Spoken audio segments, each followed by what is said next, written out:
Hey, Gretchen, Wegner here. I am wondering today if your family has a NAG plan. So I have a client who has just the worst executive function skills that you've ever seen. I mean, many of my clients do. That's why they come see me as an academic life coach. This particular young man has a terrible, terrible time starting his homework, right? Taking initiative. And he's a senior in high school, and he really still depends on his mom nagging him. And you know what? He's okay with his mom nagging him to some extent. But his mom is about to leave the country for 2 weeks, and it's a crucial time in the semester, and his dad is going to have to take over the nagging.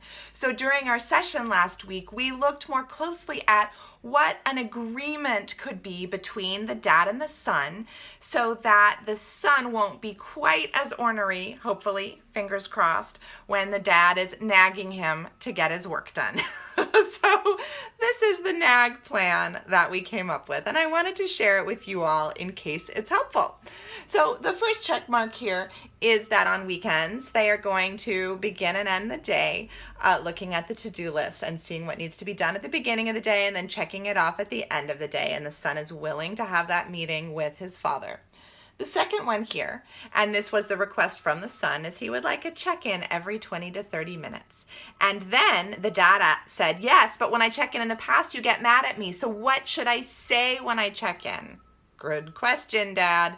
And the son then said, I want you to ask me, how far along are you? Perfect. So we have an actual script from the student to the parent for what to say.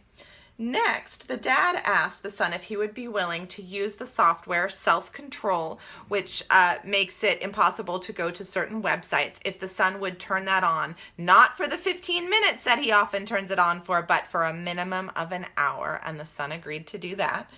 And then we talked a little bit about what kind of breaks can be taken and how often breaks should be taken. We wrote that up. I didn't put it on the whiteboard because of room, but we talked about that.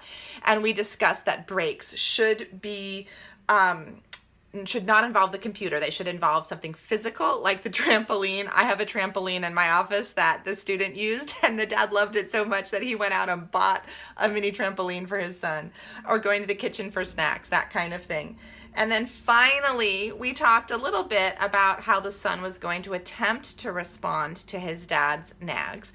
We discussed body language and not being too ornery, and I suggested to the dad that if the son was ever being a pill, they could just text me. That's what I'm here for. Just send me a text, and then I can send a text, because the teenager is never as ornery with me as they are with their parents. So I haven't yet heard how this NAG plan is working out, so remains to be seen. I'm sure there'll be some tweaking we need to do, but I wanted to hurry up and make this video and get it out to you all, because I think a NAG plan is a great thing for families to have, just to make some agreements about how communication around homework and follow through is going to happen.